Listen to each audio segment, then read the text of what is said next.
5 years and still talking. This is GabNet, the Great American Broadcast Network. Talk like you've never heard it before.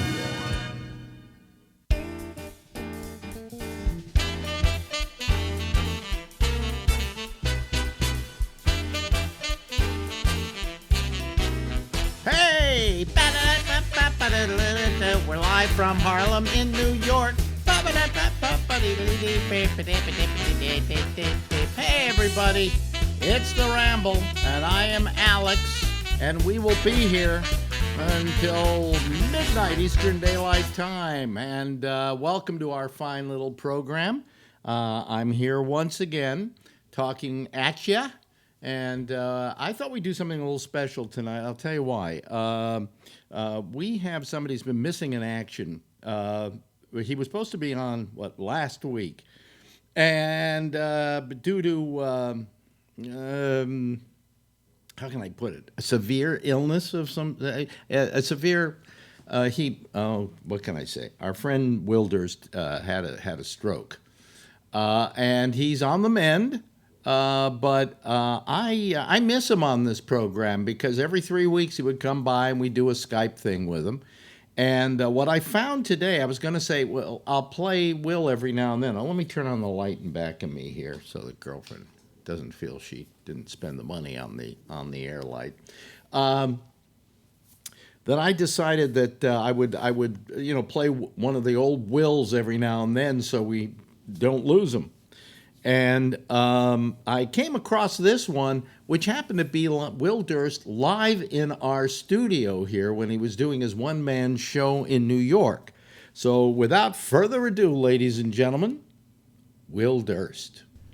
Ladies and gentlemen, we have somebody live in our studio. There he is, ladies and gentlemen. You know him, you love him, you've seen him before on our program because he's on a lot. Here he is again. Ladies and gentlemen, the lovely, the attractive Will Durst. Hi, Will. It's good to be here, Mr. Alex. Yes, explain why you're here, actually. I'm doing my little show at a theater called the Playroom Theater. Yeah. At 151 West 46th Street on the 8th floor, right in Midtown, right off of Times Square, right next to the TGI Fridays. And I'm here Tuesday, November 13th through Sunday, November 18th. TGI Fridays. I know where what street is it on again? 46th. 46, of course. Yeah. Across from the Pig and Whistle. Yeah. Across from the Pig and Whistle. Is there still a Pig and Whistle? Oh, it's a bar. It's not a grocery store. Yeah. Oh, okay. Yeah. Well, no, was the Pig and Whistle a grocery store at one time? Yeah. Was it okay? I'm trying to remember what the Pig and Piggly Wiggly is Piggly Wiggly. Yeah, that was a grocery store. That was a grocery store. Pig and Whistle, though, I do remember Pig and Whistle as being like a candy store or something. I don't know. I'm not from around here. Anyway. Yeah, so I'm doing the show. Yeah. 80 minutes. Because there's not as many laughs as there normally are. But little tiny theater, about 65 seats. It's beautiful. It's a gem. Yeah. So we're going to come down and see you on... You're on the guest list for Saturday I feel night. guilty, though, about taking up 2 free seats in a 65-seat room. Don't worry about it. Trust me, we're just looking for bodies. Yeah.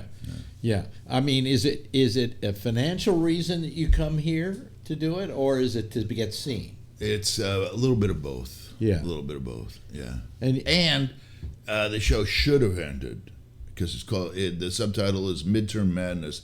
Show should have ended 5 days ago with the midterm elections, but I kept it going for 2 weeks. And then I don't know what I'm going to do. Now that the Democrats have taken the House. Wait a minute. They're already on TV. They're already running, talking about the next election. Yeah. Yeah, it's 5 days before, it's 5 days after the most important election of your lifetime. But it's 721 days before the most important election of your lifetime. Yeah. So, I mean... November 3rd, 2020. Yeah, but mark it down. But shouldn't they be forced, like the networks or whatever, just cool it until the first of the year? You know? This happened in 2016. This happened in 2014. They gin it up like crazy because they got nothing to talk about if they don't do that. Well, there's going to be enough fights. There's going to be plenty of fights. Trump is the president, Donald Trump. Trump has already threatened that if they investigate him, he's going to investigate them. For what? It was like I never understood. The Democrats are they're energized. The whole base is energized because women feel so disenfranchised, and they're going to come out and prove. And the Republicans are they're excited too. Their base. Because of why? The Kavanaugh thing, that white men are afraid they're losing their entitlement. I never understood why they thought the Republican base was going to be energized. They're beginning to worry about Kavanaugh. Why? Well, because he's been very, very quiet and hasn't been hanging out with his conservative pals on the Supreme Court. I think he's a stealth liberal. I really do. You do? Yeah. I think it was the only reason that Kennedy agreed to step down while he was still alive, although there were questions, because he was a swing vote. It always depended upon what side of bed he got out of. He was a conservative. He was a conservative. He was appointed by Bush. Yeah. Bush won, I think. Yeah. So, and I think the only reason he stepped down was if his former law clerk, Kavanaugh, got the gig. But then, of course, the other day, poor Ruth Bader Ginsburg shows up with 3 broken ribs. She fell down. Yeah, right. She got in a bar fight. Come on, it was obvious. She was probably throwing a couple roundhouses at Kavanaugh. They were halfway through their second pitcher. Wow, that's my guess. Wow. Oh boy, yeah. I feel sorry for her. Because she should be retired and enjoying life and so on. And I think she just feels she can't. She's got to hang on. 2 more years. Yeah. Although I'm worried that Trump is going to see, the whole world fall down around his ears. And there'll be a phony kind of attack on either him or America. And then suddenly, martial law, and the Proud Boys start, wandering around streets, arresting people who look at them funny, and then Congress will be arrested and put in jail for inciting violence, and then there'll be loyalty oaths, and I'll be in a camp, a re-education camp. Yes, I really believe. Yes, you will. And for good reason. 1934 Germany. Hello. For good reason. No, what I love about Trump is the way he decries every election that he loses. Fraud. Yeah. But he was yelling fraud before the last election where he was elected president. Yeah. And when he won, we all agreed with him. He was right. He was right. Yeah, he said that if we voted for Hillary, we'd have a president under criminal investigation, and sure enough, we voted for Hillary, and the president's under. Didn't they say that about Goldwater? They said if I voted for Goldwater, blah blah blah blah blah, we'd escalate the war in Vietnam, and so I voted for Goldwater, and sure enough, we escalated the war in Vietnam. Yeah, same joke. It's just recycled. Yeah. Yeah, don't change dicks in the middle of a screw. Yeah, that only worked because of Nixon. Yeah. But I mean, I kept saying that I kind of, look back now on Bush and don't think he's that bad. The halcyon days of George W. I almost long for the days of George Bush. And Dick Cheney, and then I suddenly realized that, well, his father wasn't that bad either. And then I think back even further, and I go, well, maybe Reagan wasn't that bad. And then I look back even further and say, well, maybe Nixon wasn't terrible either in comparison. And then I say, Hitler. No. I think, gone too far there. Well, I think he would have gotten props if he'd gone a little easier on the Jews, but Yeah, the 6 million. That's such a big number. I was watching a documentary on Netflix on Hitler in the Andes, and that Hitler got away during World War II.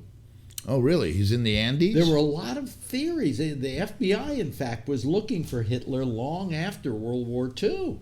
Well, he blew himself up in a bunker. They never found the body, right? Well, they say that the body has never been identified.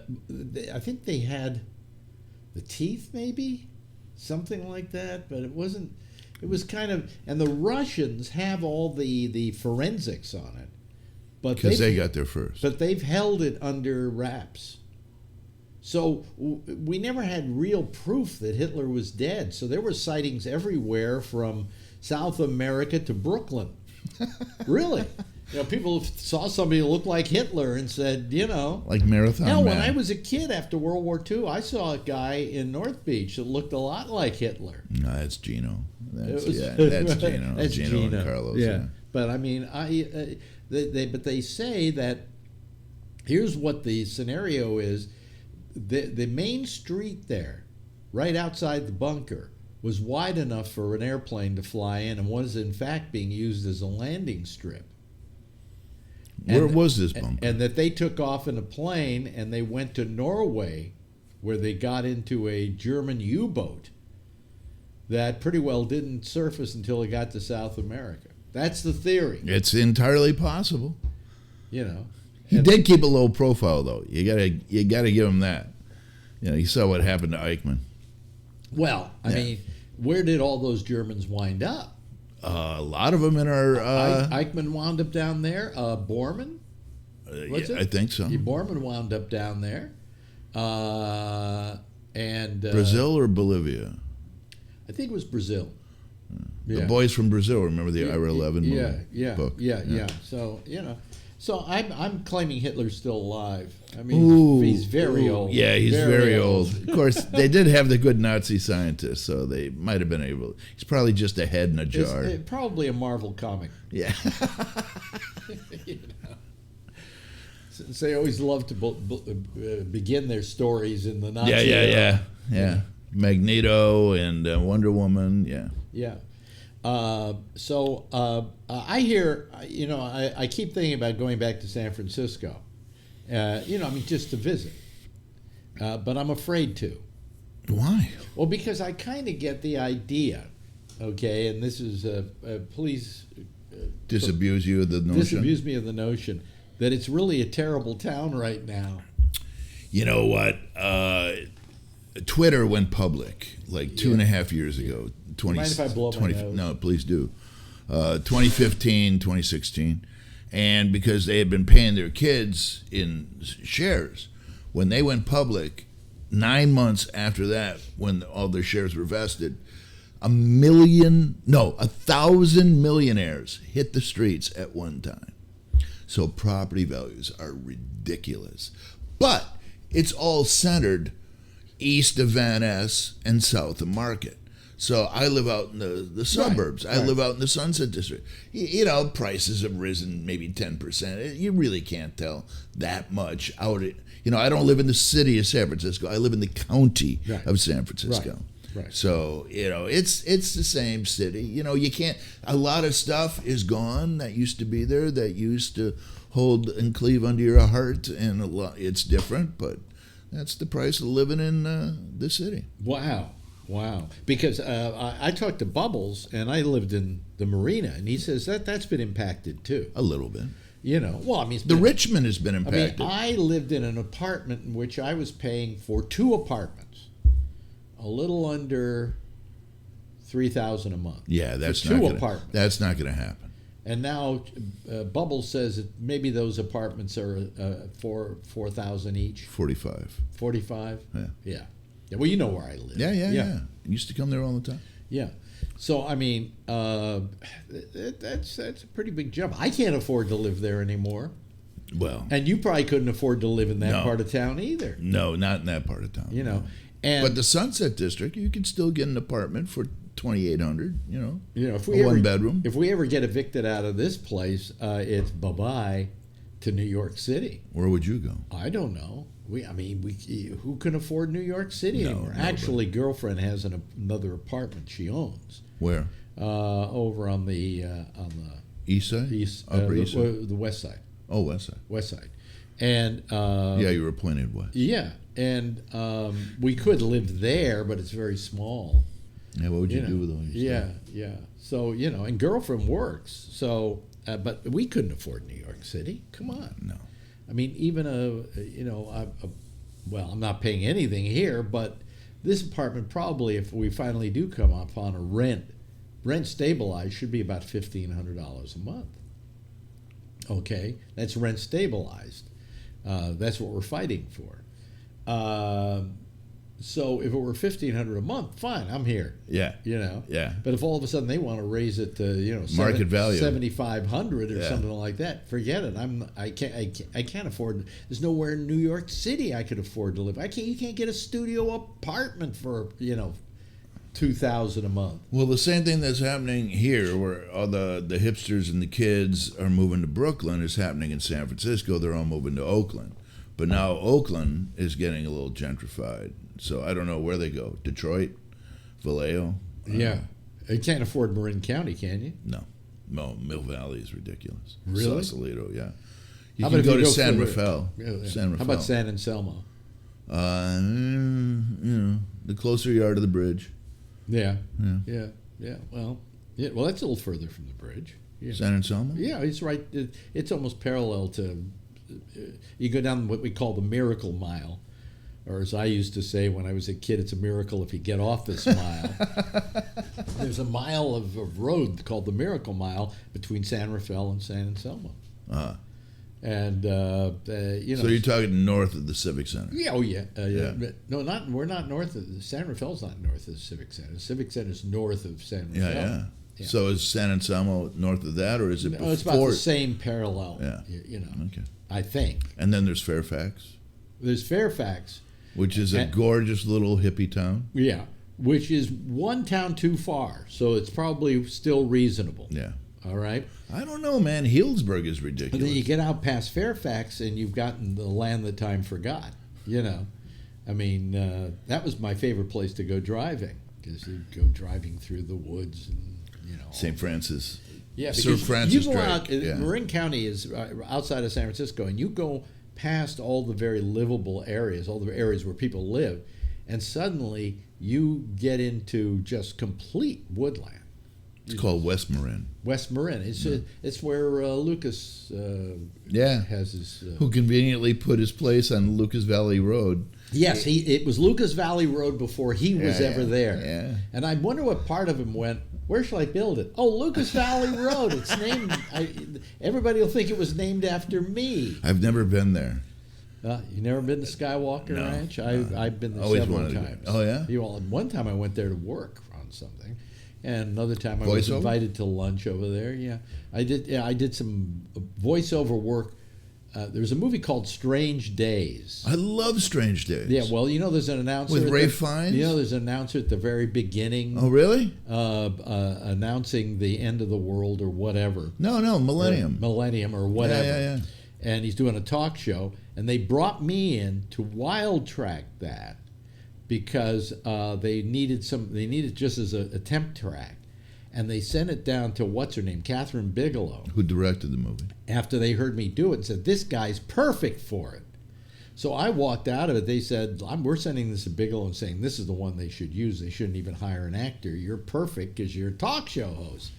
And they sent it down to Bigelow, and she turned it down. She didn't like it. So I didn't. I just got paid for the Wild going tracking. out there and doing Yeah. the wild tracking for it. However, I did wind up in another movie.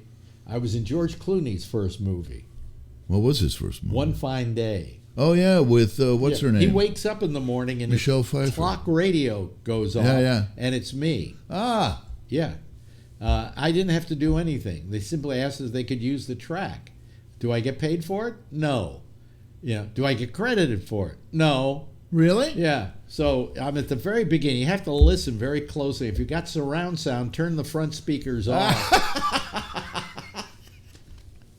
And that was my movie career. I was in Jack.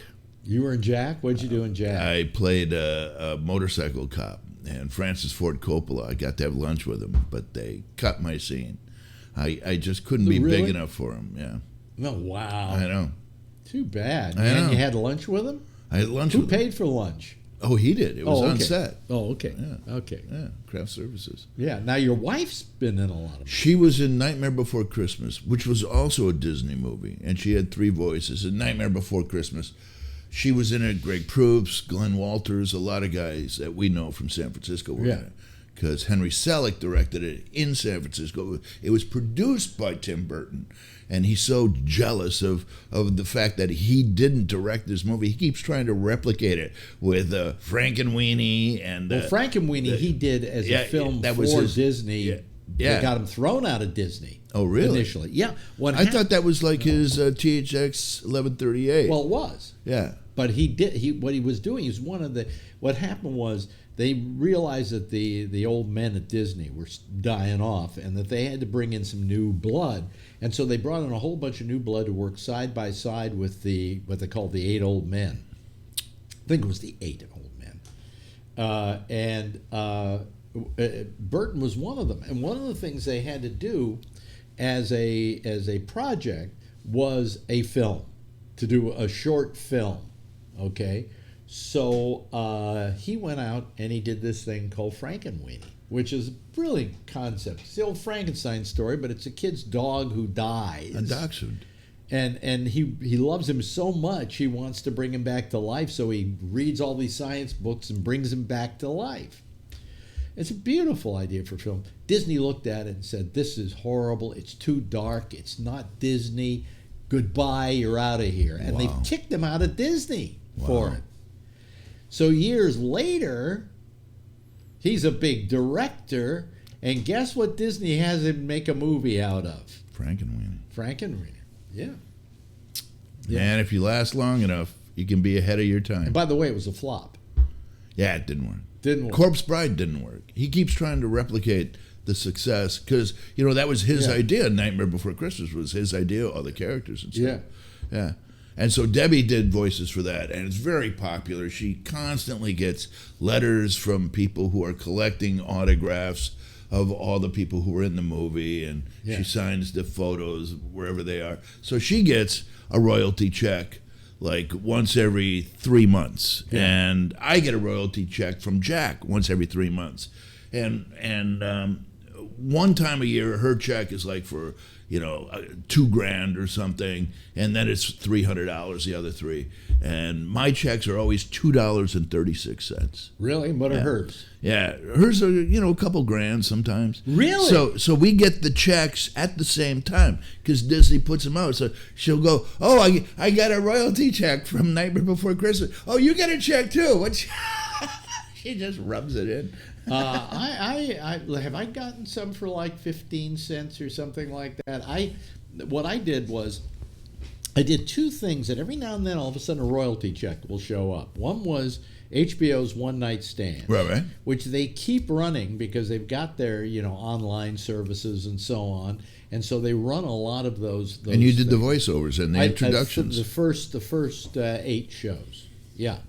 And every now and then I'll get a check for whatever for those. It's not a lot, but it's something. I think I made many thousands of dollars over the years off of One Night Stand.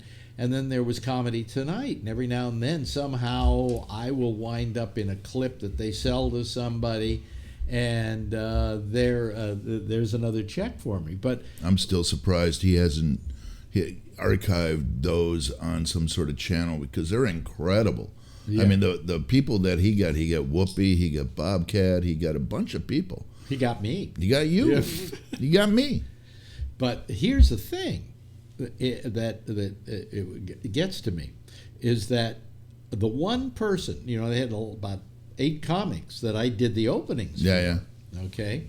The one person who I get the most checks off of is the comedian I like the least, Bill Maher. For some reason, because he's still on HBO, they always run his One Night Stand, right. So they keep renewing those. Makes sense. They may put some of the other ones to sleep, but about once a year I get a Bill Maher check. So what the hell? Residuals, folks, the gift that keeps on giving. Yeah. And now there's so much production. There's so many TV channels. There's so many shows being. I ask people what their favorite show is, and and they tell me, and it's on a platform I never heard of, much less the show title I never heard of. Oh, the best new show I've seen is on a platform you probably never heard of. Sundance Now? You know, DC Universe. No, never heard of it. It's a pay subscription thing. Oh, It's really? called Titans, and it's a great show. Yeah. How much a month? Well, I'm sliding in on somebody else's Oh, okay. subscription. But it's $10 a month. It's Everything's no, $10 a No, month. it's $5.95. I think $7.95 a month. Oh, okay. But you see, here's what's happening. Soon, everybody, like Disney's going to have their own channel, and DC has their own channel, and all these things that you figure, oh, well, I'm only paying $10 for, $9 for. Your total bill's going to come to several hundred a month to get all the things you're getting now for almost free. So, Yeah, I just want TCM. That's all I want. yeah, Turner Classic Movies. Yeah. Yeah. Yeah, although they canceled their Filmstruck. Yes, that's what I saw. Yeah. Yeah. They had a special channel for classic movies, and it was Yeah. almost like the Criterion Collection for movies Yeah. on broadcast or cable. And they canceled it, and they gave everybody back their subscriptions prorated. Oh boy, I know. Too bad. But anyway, listen. Let me, as long as I got you here, and we can take a little extra time on it, doesn't matter, because I've got you here. I may as well use you. We didn't talk about, haven't really talked about the midterms and the way they turned out. Oh, that's over. That's so over. Well, wait a minute. Your show is called Midterm Madness or whatever, you know. Except for Florida. Except for Florida. Yeah. Again. What is it with Florida? They like voting and elections so much that they extend them past their expiration They date. do. Yeah, they just, oh man, they love to vote.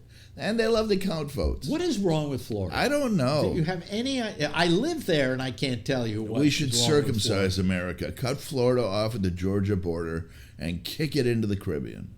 Well, when I was down there, I used to say on the air, this is the reason I only lasted 3 months in Florida, because they don't have a sense of humor about this down there. As I said, you know what your state reminds me of? The only thing it looks like is a giant penis. It's hot, it's wet, And it's wrinkled. the main highway going down it is a huge vein. And at the very tip, you've got this drip called the Florida Keys, which kind of is like probably a venereal disease of some sort. And next thing you know, people are going, let's lynch him. Solidify. Yeah, it's crystallized ejaculation. That's what the keys are. But isn't that what it looks like? Yeah, it does. You know? It's hot, it's wet, it's wrinkled.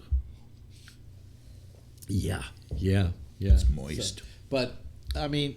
There was actually a Looney Tunes cartoon where Bugs Bunny does saw off Florida. I remember Yeah. that. Yeah, and what I've often said is, after living in Miami, is that they say that because of global warming, eventually the seas are going to rise, and half of Florida is going to be underwater. And I said, as long as it takes Miami with it, I'm happy. Were you in Miami at the time? Yeah, last time there was a big hurricane. The lower part of Florida got it, and I said, am I supposed to feel sorry? You know, I mean, what do you got down there? A bunch of conservatives and a couple of old Jews, and that's it, you know. The Jeremy Kramer, Jews and Cubans go together like cigars and Rubens. Jeremy Kramer. Oh boy, what happened? What's he doing? I think he's in L.A. I don't know what he's doing. See, these are comics we go, what's he doing? I don't know what he's doing. Bob Rubin, I don't know what he's doing. Yeah. Yeah, he's still doing it. Yeah. You know, there's a bunch of us still doing it. Well, you know, what are you going to do? I know. What else? What Spent else? 40 years getting good. Yeah, you spent 40 years getting good only to be told you're too old. Yeah. People don't, you know what we don't revere anymore is that with age comes ability. You know, comes virtuosity. Yeah. You know, you as a comic, and I'm sure I'm going to see this on Saturday night. You will. You're a virtuoso. You know, and I think in my field I'm a virtuoso too. As well. But nobody will listen to me when I call them up and say, "Hey, you know, I'm really looking for a job." You know who gets a pass on that? Who? That ageism? Blues artists. Blues artists can be as old as they want to be. No, in fact, you can't be a young And no, blues Robert artist. Cray is just coming into his own Yeah, exactly. because he hit 60. At 20 they go, he plays terrible harmonica. Plays terrible harmonica. Oh, hey, listen to him now. He's Yeah, the best he's ever been. And he's playing the same harmonica he was when he was 20. Also, if you're going to be a blues artist, you have to poke your eyes out. Blind Melon Jefferson? Yeah. I'm not I was willing to going to go name that myself far. Blind Lemon Pledge. Blind Lemon Pledge? No, I'm not willing to do that. But I'll tell you, I've been doing political comedy, and when I started out doing it Yeah. in '74. It was the end of Watergate and Vietnam and Nixon and all sorts of stuff, and and so I started doing political material. I didn't do exclusively, not until I moved to San Francisco, and that's when Reagan had Reagan made political comedy fun. You Right. couldn't make fun of Jimmy Carter. You were mean. Well, years ago, I remember Mort Saul, who was, of course, a great political comic. Still is. When Eisenhower was president, he was having a great time, but the minute Kennedy became president, he said, "There goes my career." Well, he wrote for Kennedy on the campaign. Yeah.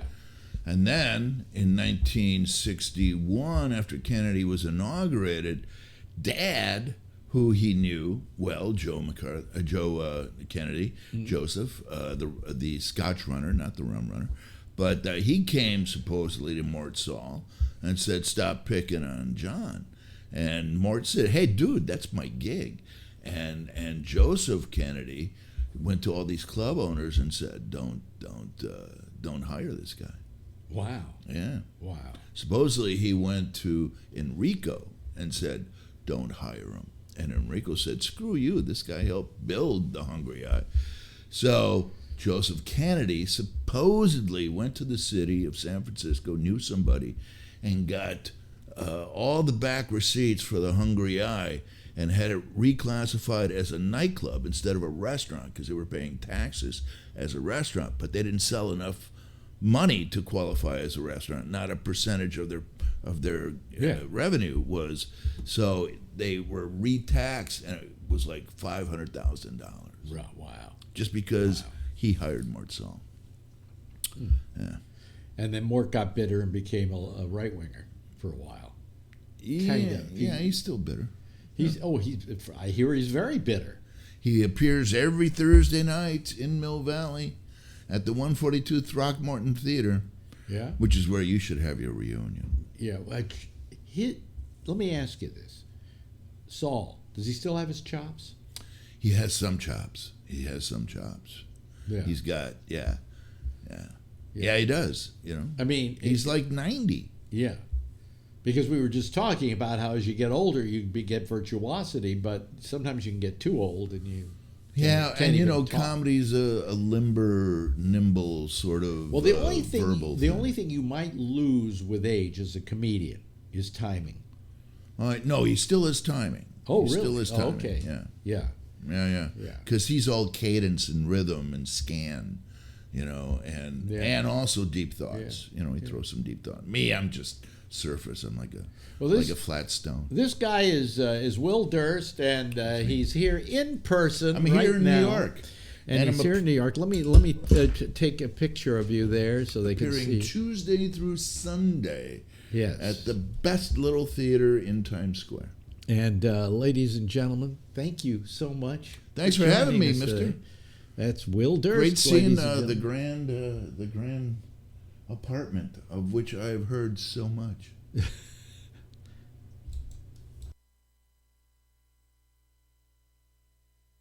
Still talking. This is GabNet, the Great American Broadcast Network. Talk like you've never heard it before. Sorry for that GabNet getting in the way of Will's face, but I thought I'd throw that up there, and I forgot that at the very end we go to a full camera shot of Will, and whatever. Anyway, let me open up the Skype lines here. Something always fucks up every night. So far, I was having a perfect night. Okay, so far, having a perfect night. I really probably should move this camera over a little bit this way. Then when I look directly into it, I look like I'm looking directly into it. There we go. That's so much better. Let me see here. Let me open up the Skype lines. Hold on a second. I don't do this before it's time to go, because some people try to call. Like last night,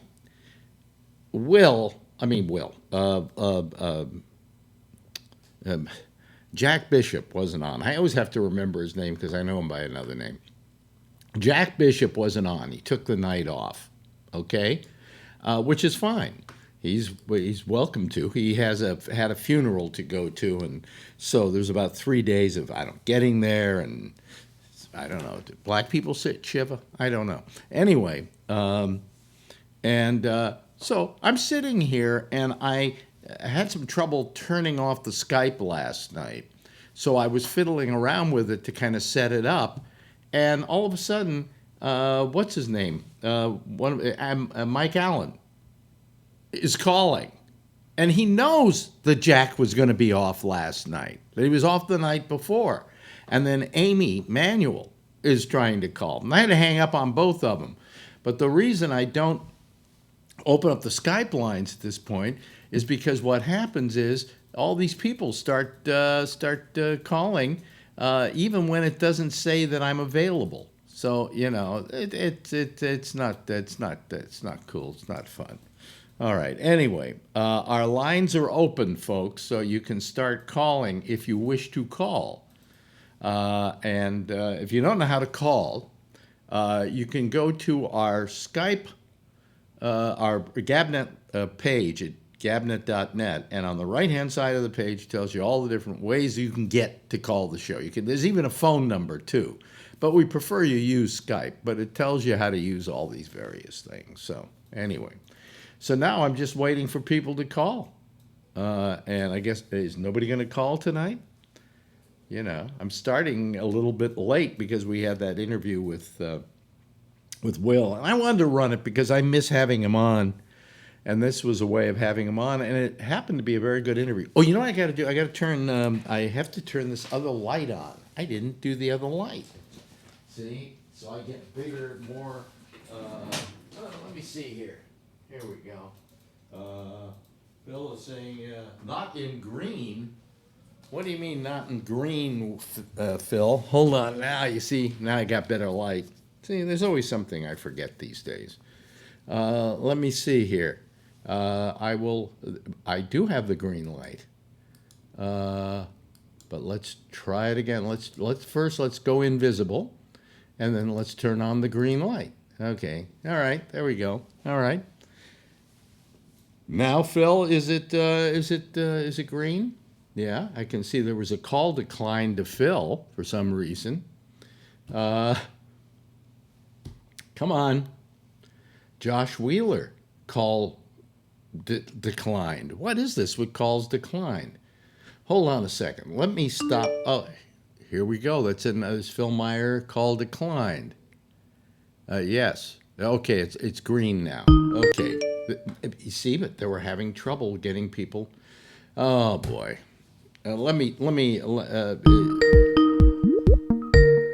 Okay, here comes Vernon Nunn. Now, Vernon is not having trouble getting in, but Phil is, so I don't know. Let me see here. Cancel. Let me try Vernon now. Let me see here. Come on. Double click. All right. All righty. Okay, there we go. And there's Phil, and there's Josh Wheeler. There we go. There's Josh Wheeler. Once Vernon called, then it kind of opened it up. Vernon was fine. Well, but hold on. Yeah, a second. Vernon, shut up a second, will you? While I get these people up here. Okay, I can't do two things at once. Oh, talk and rub your head. This is fine. They're not showing up. Oh. Wow. They're not showing up. Oh, I give up on this. This is terrible. Restart Skype? I might have to do that, but let me try it one more time here. Oh, there we go. We got Scuba Diver. That's me. Okay. So you should be there, okay? But you're not popping up. Oh boy. Oh boy, oh boy, oh boy, oh boy, oh boy. I see everyone. I know, that's fine, but I can't get them Okay. here. That's the problem. There's Scott Boddicker, it says. It's not doing what it's supposed to do. Let me close off Skype, and you guys can call again. This is terrible. I hate this. Wait a minute. Hold on a second. Josh Wheeler. Okay. Let me see. Let me close this down. Let me get rid of it. In fact, let me sign out. Okay, I'm going to sign out, right? And then I'm going to sign back in. All right. Gabnet Live, and then I'm signing back in, and we're signed in. Okay, we're signed back in. All right, now people start to call. Okay, there we go. There's Vernon Nunn. Now let me see if he shows up. Oh, let's hope he shows up. No, it's not showing up. Hold on a second. I know it might. No, that's not the problem. Oh, boy. Fuck. Quit. Let me stop that a second. Let me start this up again. Okay.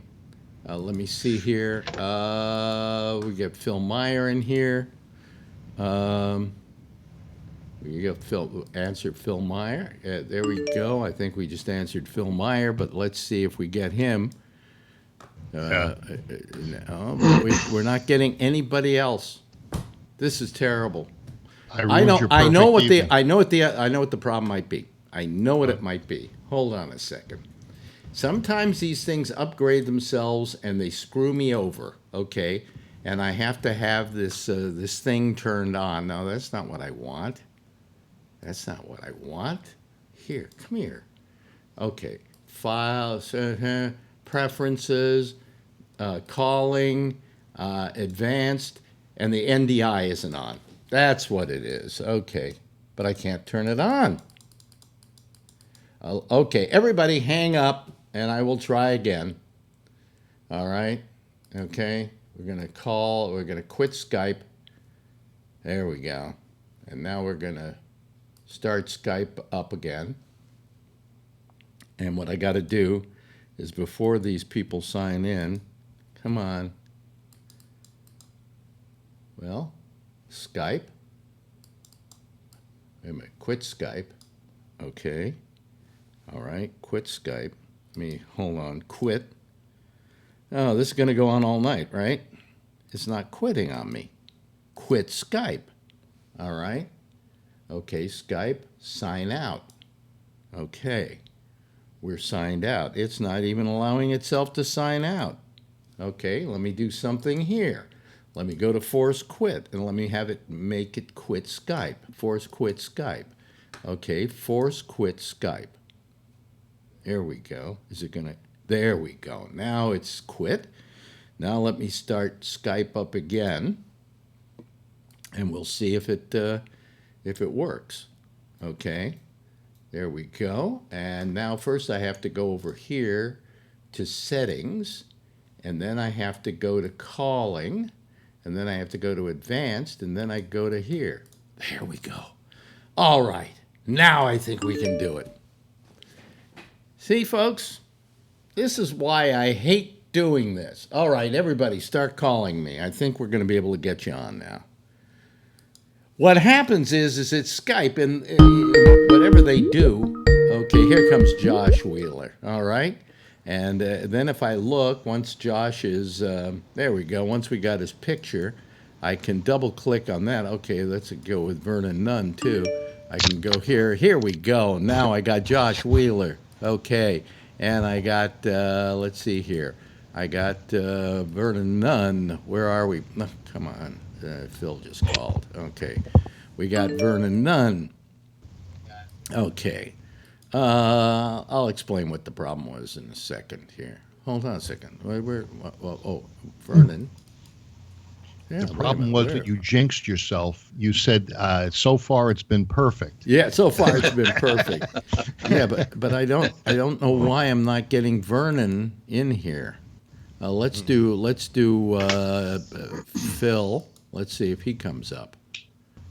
No, he doesn't come up either. That's strange. Okay, let me see. Did it do an update? Yeah, you know something? I have no idea. Hold on a second. This is not. This is just. Oh, I hate this. I just hate this. I Well, hate, you come up, so you No, stay this is- on, and it- we'll have an audio show. it doesn't matter, but I mean, I want to get you guys on, and I can't seem to get you guys on. I bring up Scuba Diver. I put him on. There he is, and I go okay, and he doesn't pop up. You know, this is very strange. Let me check something else here. Hold on, folks. If this is boring you, then Too bad. too bad. Go somewhere else. I give up on this. Let's see here. Advanced. Okay, the NDI is on. All right, so it should work. I'm gonna hang up on you guys one more time, and we'll ask you to call again and hope that it works this time. Okay. All right. Bye. There we go. Now we sign out. There we go. And now we're going to sign in again. And we're going to attempt it again. This is, this is still a bad work in progress. But let people try and call and let's see what happens. Okay, everybody, let's see what happens. Let's see if we actually get a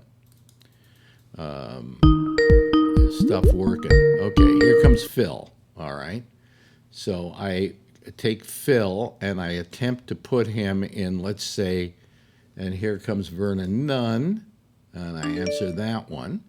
And okay, first of all, let's take Scuba Diver and put him in there. Okay, all right. Is he gonna go? Is he gonna go? No. All right. Oh boy.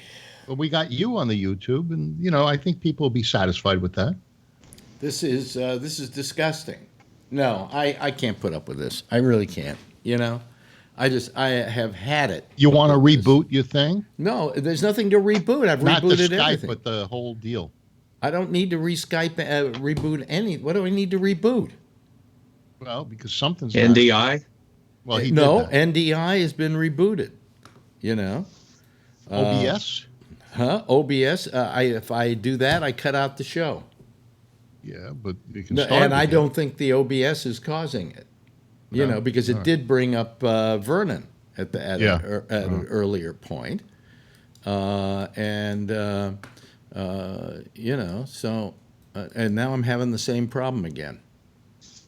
Wow, and we're getting Jeff Stein calling up here, and I'm sure I can't get Jeff to be in here. I don't. There we go, Stein Zeller. Let's see what happens if anything happens. There he is. Okay. Now let me go to the second one. Let me go here. Let me see. And let's try but nobody else except Stein Zeller is listed in there. Oh boy. I give up. This is all fucked. This is really all fucked.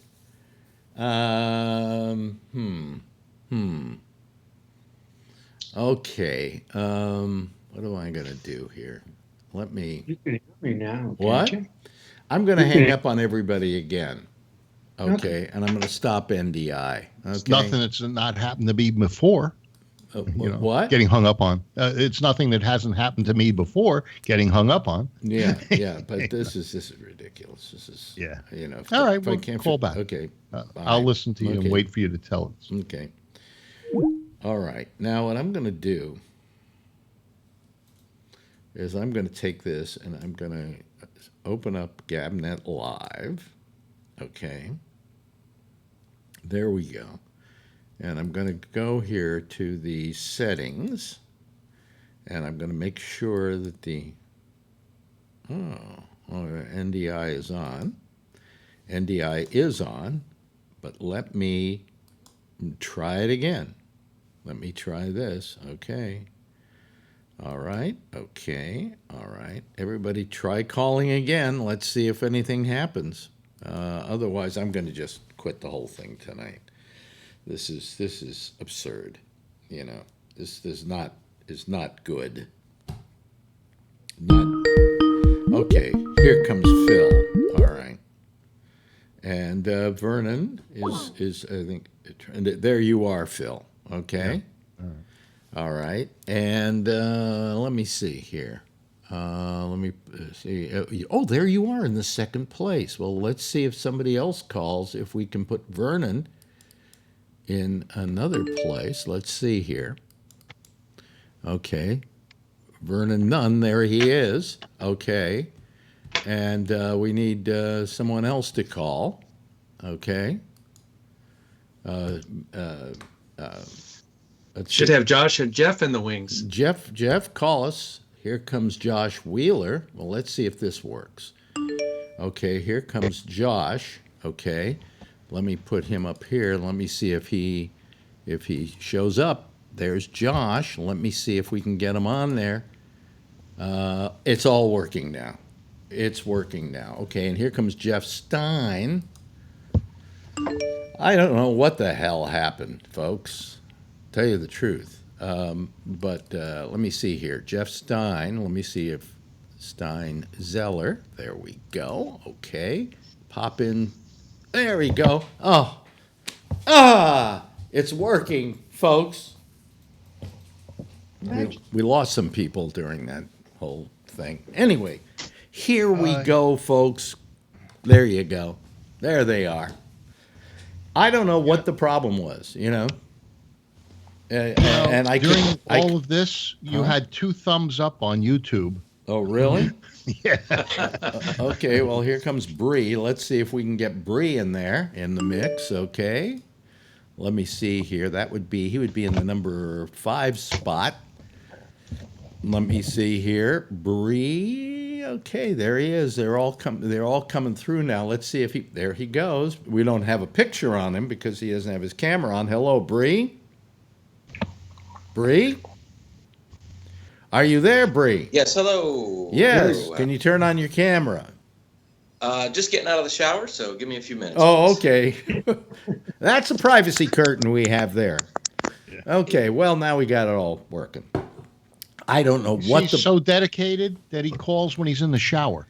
I don't know what the problem. Well, I called because you said you needed one more person or something. Well, I mean, don't take pity on me for crying out loud. You know.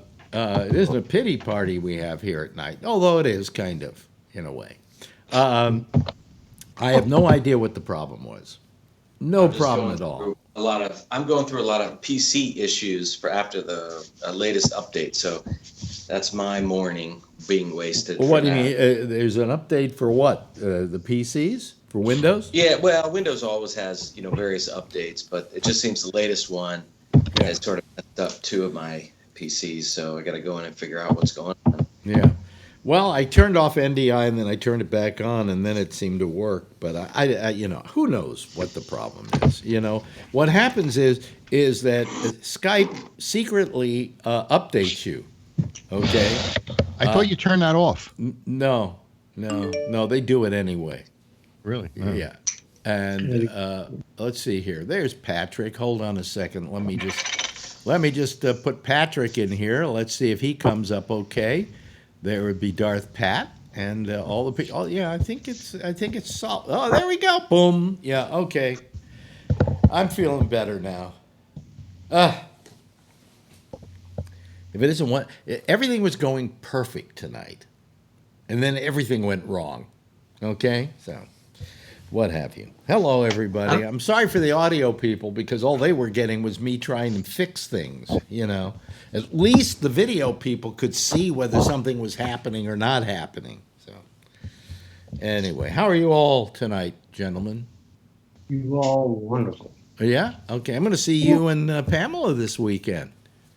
That's right. On Sunday, we're going up to Connecticut and have lunch with you guys. So, it'd be nice. Yeah. Hopefully the weather will be good and we'll have a great time. Yeah, well, the weather looks okay. You know, it looks to be all right.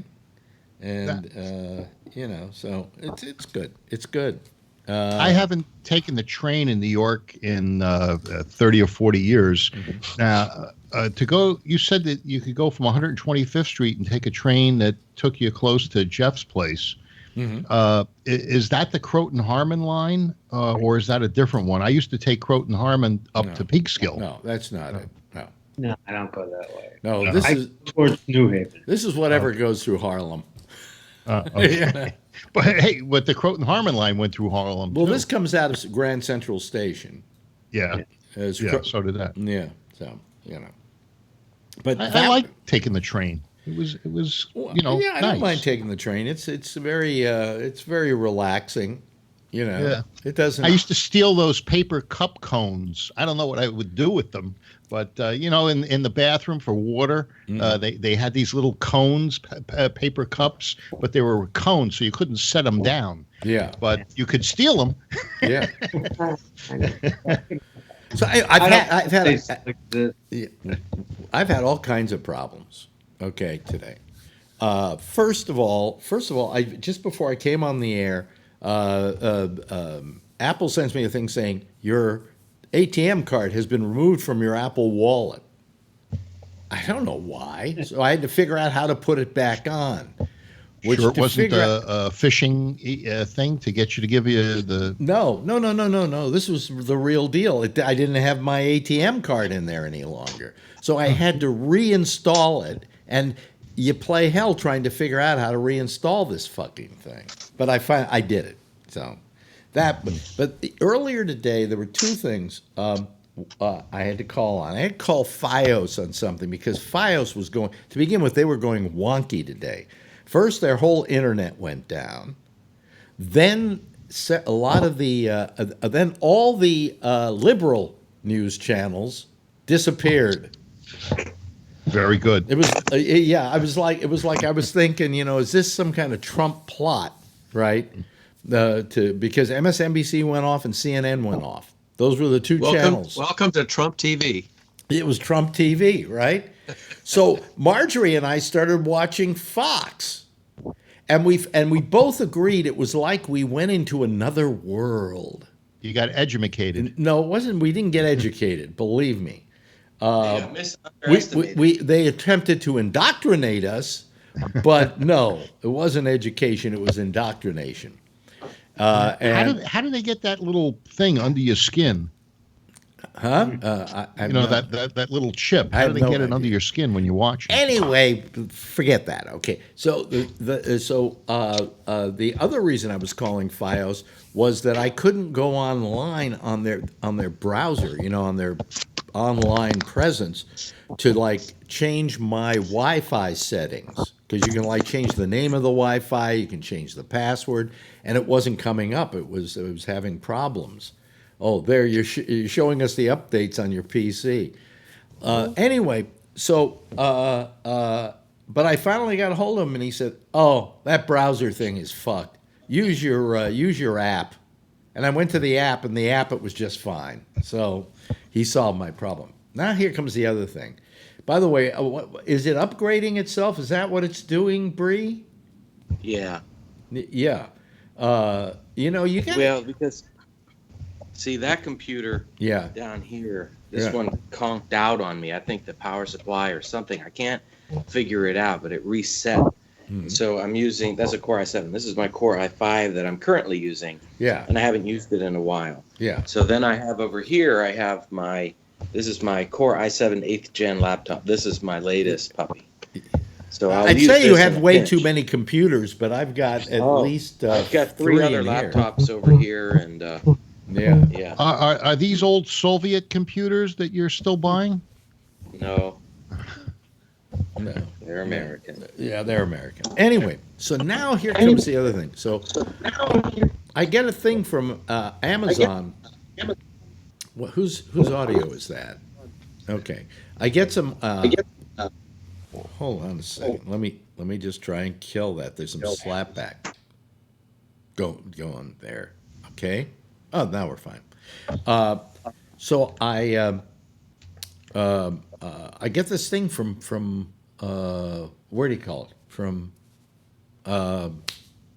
Amazon, saying, "Well, we never received the hard drive that we credited you for.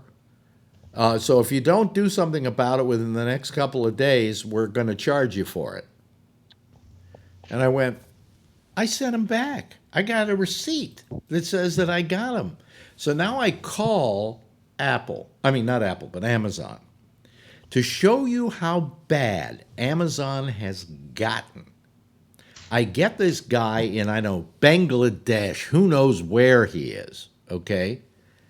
And as we're talking, all of a sudden there's all this screaming and yelling going on behind him, like there's a party going on, like it's the Christmas party at tech support, right? And I said, "Pardon me, I can't even hear you. Can you have those people hold it down?" And he said, "No, I can't." What? It was a coup in Bangladesh. No, all I'm saying is this was the most unprofessional thing that I have ever encountered in my whole time of, calling up a company to get some results on something. And I had this happen one time before when I was talking to Amazon, and there were all these people having a party in the background. What the fuck is that all about? So finally I said to the guy, "Let me talk to an American." That's what you just tell them. Let me talk to the United States. And the next thing you know, you've got, an American talking to you and trying to solve your problem. And she looked at everything and she said, "Oh, that looks like it's a mistake. I'm going to make sure they don't charge you for that," and blah, blah, blah. And all of that was very nice. And then I said, "Before I leave you, the people I was were talking to before, it was like they were having a party in the background." And she says, "Oh, that." I said, "What do you mean?" She says, "On occasion, they turn people over to me, and in the background, I can hear people yelling and screaming and having a party."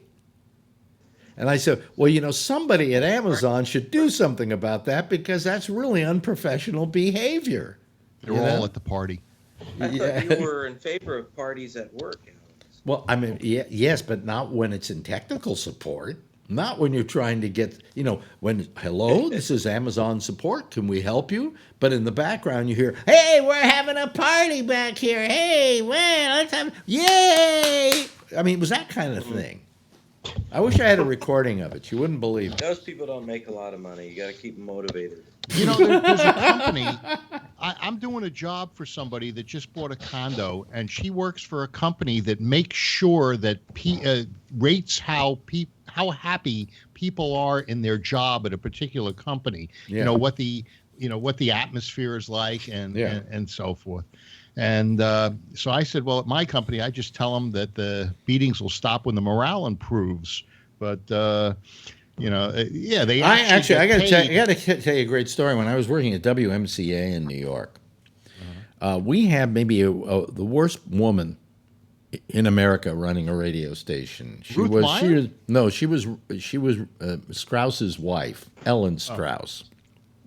Ellen Strauss Sulzberger. She was one of the New York Times family. Okay. Mm-hmm. And she held a meeting one day, and morale around that place was terrible by this time. It was just horrible, okay? And she held a meeting. She got everybody together, and she says, "It has come to my attention that the morale at this organization is terrible, and people are very depressed, and that you're all having low morale at WMCA." And everybody went, yeah, kind of, yeah. And she says, "Well, if morale doesn't pick up soon, heads are going to roll." I swear to you. I swear to you. Well, morale certainly picked up after that, you know. But that's a perfect case of boosting morale. But I'm just saying that, you know, all these companies that I have in the past relied on as being pretty good companies and that I could look at and say, hey, you know, not bad. You know, they really know how to run a company. I mean, we all kind of said Amazon knew how to run the business, right? They've lost their edge. They've lost all the good stuff about them. You know, things go wrong. I ordered something today for the store. Yeah. And it said next day delivery. Yeah. Now it's not coming till the 25th. Bezos is enjoying his honeymoon. He has to, you know, buy some more diamonds and stuff. Yeah. For that girl. So right. He's not on. He used to be on the phone. He would go on customer support and, you know, he would know what's going on. Now I think he's kind of like, all right, I got a couple billion. I got a new chick. I'm just gonna take some time off here. I mean, every time I look online, he's with her and she's on some bikini and they're eating some fancy dinner. So I think he's left the shop. Well, he may have left the shop, but the fact is, you know, I mean, it wasn't this bad several months ago. It just seems to have just gotten worse recently. You think it's because of Lauren Ambrose or whatever her name is? Not Lauren Ambrose, Lauren Sanchez. And yeah. Really? You know, they chili usually and spice and everything nice. They usually say, like with a ship, if the first captain is a really good captain, the culture in the ship continues, and no matter which captain comes in, it continues to run like a clock. Mm-hmm. You would think that Amazon got set up with the right culture and things were moving along, and it wouldn't necessarily. That was Mackenzie Bezos. Yeah. Oh. Maybe that was it. I mean, the ex-wife. You think maybe the ex-wife was help? You know, you could be right. Yeah. I hadn't thought of that. Yeah, it is. Yeah, that makes sense. That's what it is. But boy, I mean, just terrible. But I got this woman who helped me, was very nice and solved the problem. But you know, I'm sorry if you're going to farm out your sales support and so on to some other country. Make sure that country knows how to speak the language. That would be for starters. Patrick, the lady that helped you, was her name Mackenzie? No, Patrick. have you had this experience at all, or do you shop with Amazon? Patrick. Yeah, I use them, but I don't talk to them. No, I said Patrick. Okay. No, I use Amazon quite a bit, and I've never really had to return anything. So, yeah. If I have credit for something, mm-hmm. And it's been fine. But that background noise you talked about, the only time I've ever experienced that is when I get the call from the IRS telling me that the police are on the way. Oh. You know. Yeah. Those types of call centers sound just like what you're describing. So, no, I haven't had any problems with Amazon or anything like that. So. Well, you know, I just don't, you know, I if this were Christmas and they were having a Christmas party there, I would understand it. Okay? But it's not. And I don't know that it's any Bangladeshi holiday. What? Was this recently? What? This was today. It's Diwali. Diwali. Oh, that's right. Oh, what is Diwali? Because it shows up on my phone. Or Deepavali, if you will. Festival of Lights. It's Indian and South Asian holiday. It's huge. It goes on for like 2 weeks. Yeah, well, don't do it while I'm trying to get customer service, you know? I mean... let me tell you, in the Philippines, it's Christmas all day, all the time. I mean, I landed there in, what was it, late September. Yeah. And I'm like, why is this restaurant all Christmas music? It's September, you know? Well, it's basically because they don't want to have to ever take their lights down. You know? So. What happened? And I was eating at the Army Navy store in Manila. It's their Mexican place, really good burritos.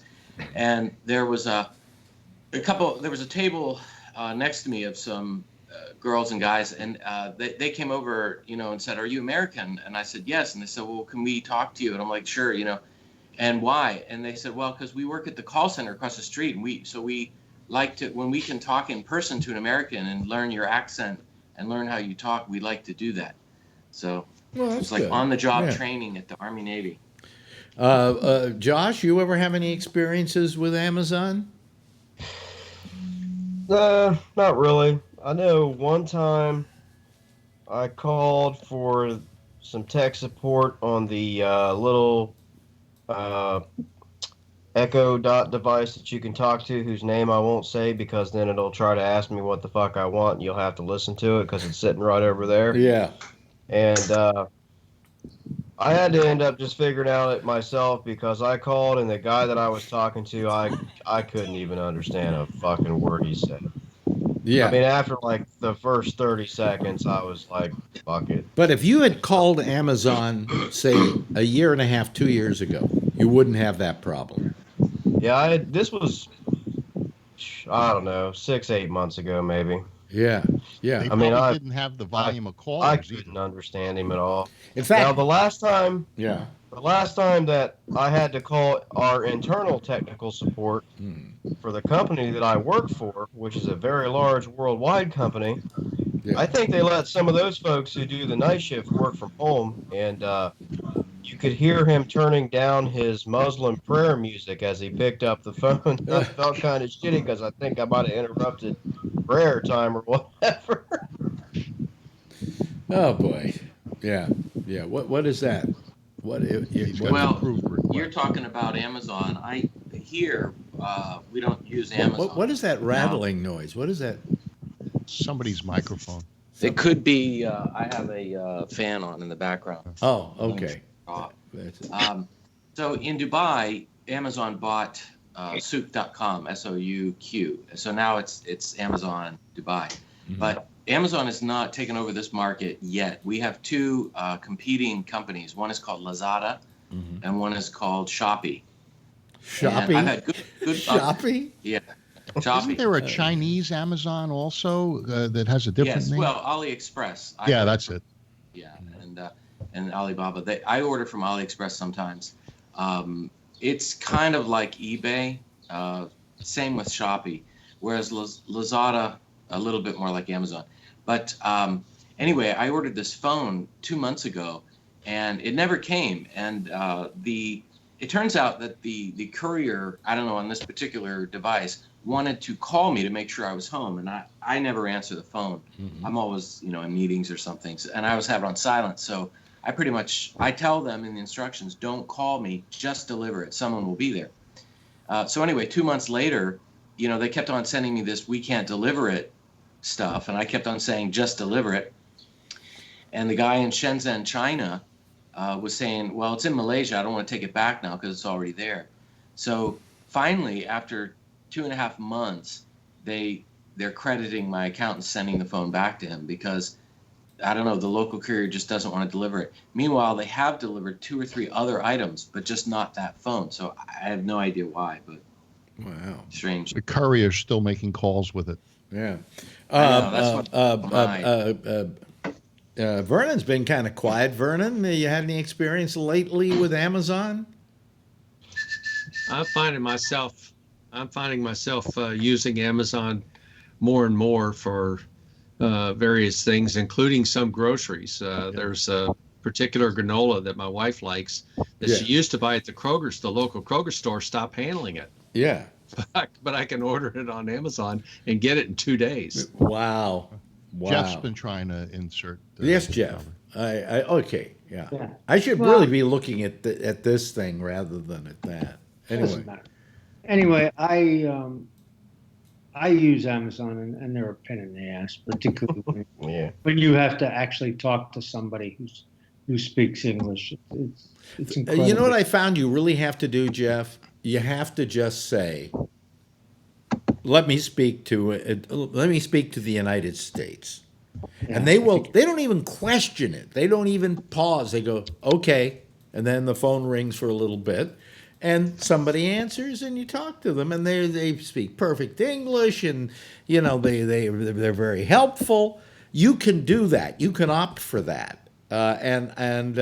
I should do that from here on in the minute I hear some kind of really foreign accent. Although, don't you feel bad when you do that? No, I don't, not at all. But I'll tell you, when I did feel bad, there was a time when I was having trouble with my cable, and I was always calling. I called somebody. If you do that, it kind of is disruptive. Distraction. It's a distraction.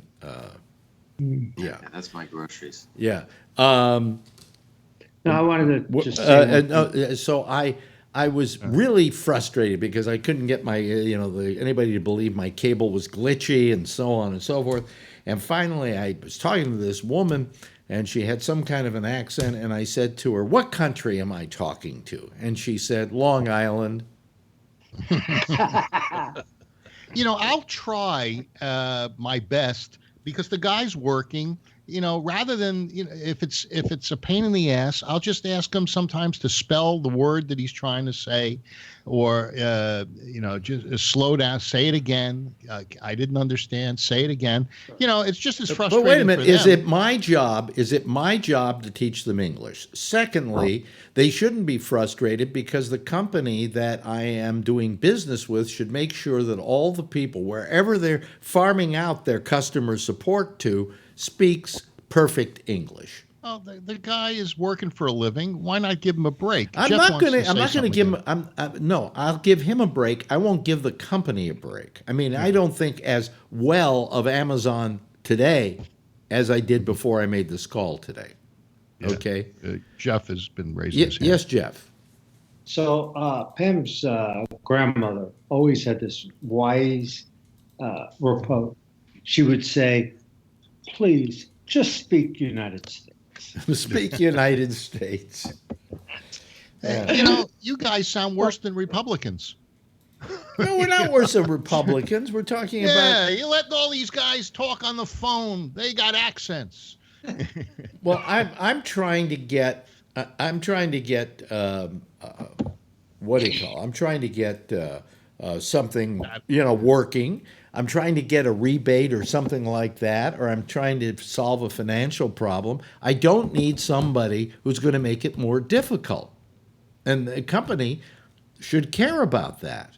What's difficult is when you got to type the chat back and forth. Well, I do not do very well at that chat stuff. Okay, Patrick's agreeing with me. You agree, Patrick? Yeah, because I always make sure that I write something that they can't answer because I know it's pre-written shit that there's some algorithm that they scan certain words that you write in and then they give you an answer. And I make sure I fuck it up enough so that they say, would you like someone to call you? And then that's what I want. I don't want to play your games on this chat. And, my question, you're not going to be able to answer anyway. So get rid of your fucking chat. Get somebody on the fucking phone. And just tell them you're in a wheelchair and you can't type.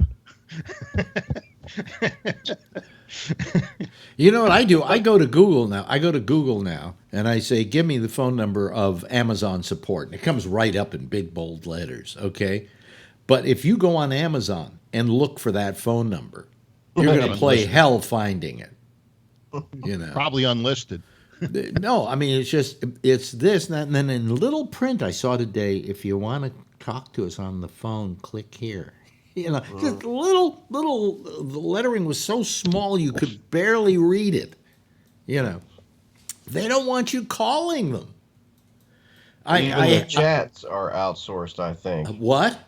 Even the chat stuff is outsourced too. Yeah, I'm sure. You can tell half the time because they'll come on there and be like, "Oh, my name is Tom and I'm here to help," but then everything else they write is in like broken English and misspelled, and it's like, well, Tom's either a fucking retard or he's in fucking, Bangladesh. Fucking Bangladesh, right? So, I mean, which is it? He lives in retardopia. Yeah. Right. Yeah. No, I mean, Alex, do you look at the New York Times every day? No, not every day. No. Okay. He does the crossword.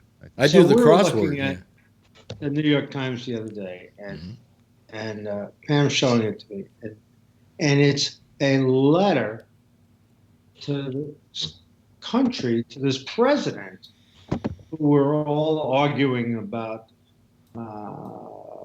that the president, screw up this relationship, and now the two companies are at war and all of that. So Trump wrote a letter to him, and I read the letter, and I wish I had a copy of it now. You couldn't understand it.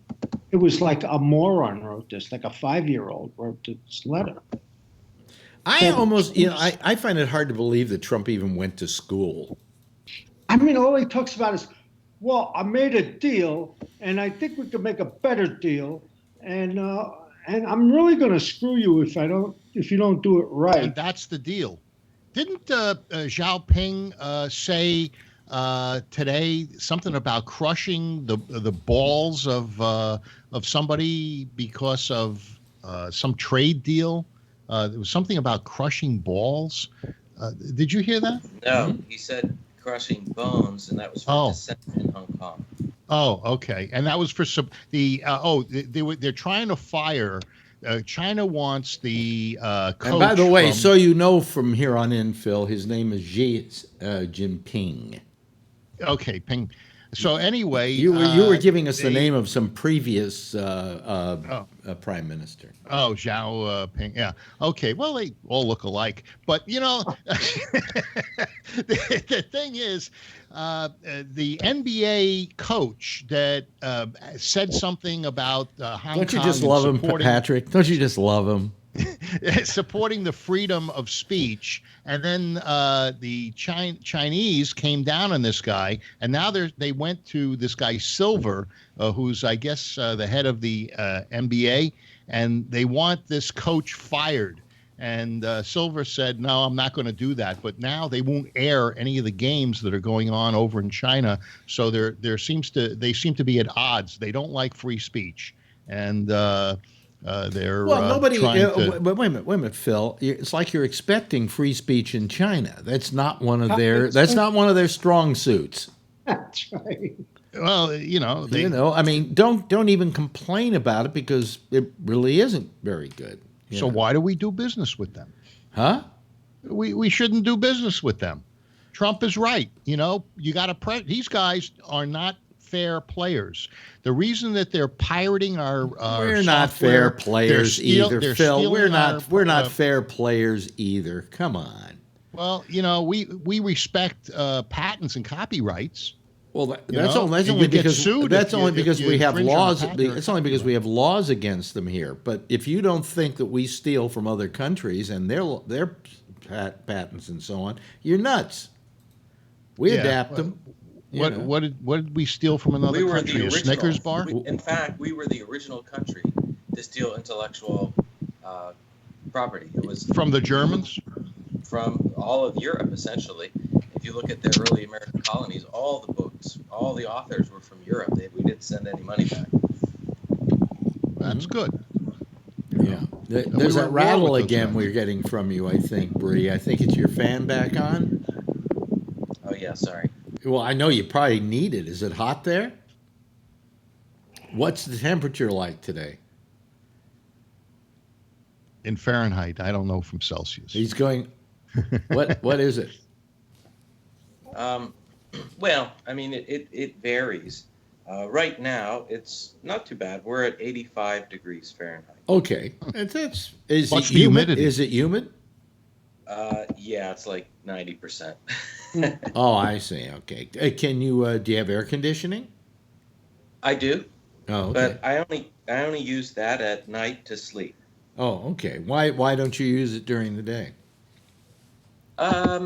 Well, two reasons. One of which is actually our humidity is 73% and 87 degrees Fahrenheit.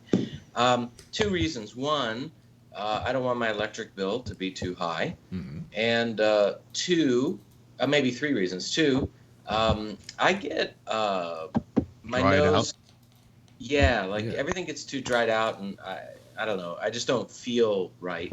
And then third, I think that it's contributing to the bad air pollution and climate change and increasing the temperature around the apartment.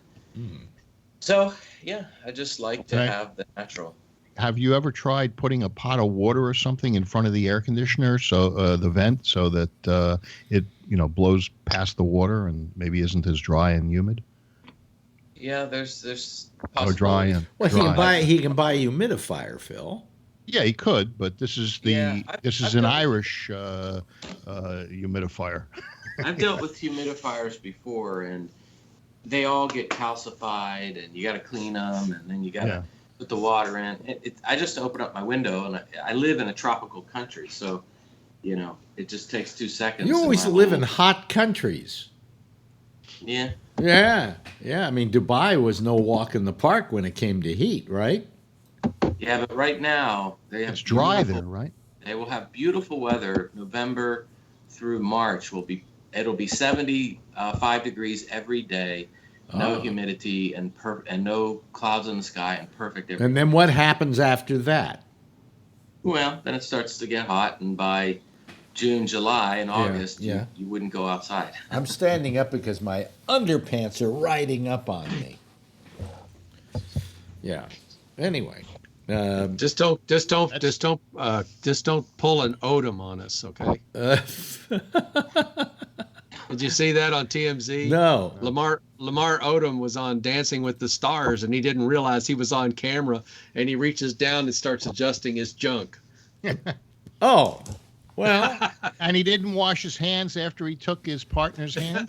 Well, wait a minute. Isn't that show, if I'm not mistaken, isn't that show pre-recorded? No, it's live. Oh, it's live? Yeah. Oh, so that if Is you're... Is Sean Spicer still dancing? Yeah, unfortunately. I think he's getting a lot of votes, kind of like Bristol Palin did when she was on the show. Bristol Palin's hot. Really? Yeah. She wasn't a very good dancer, but she still got votes. She got votes. Yeah. I thought Bristol Palin was good looking. Why? Because all the right-wingers voted for her, right? No. They didn't vote for her. This is the daughter of Sarah Palin. I know. I said that the right-wingers voted for her. Oh. Are there any right-wingers? Pay attention, that Phil. Vote on those shows? Alex to Phil. Pay attention. Yeah. So, Patrick, what's new in your life that we don't know about? Nothing?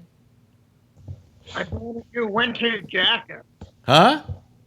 I bought a new winter jacket. You bought a new winter jacket.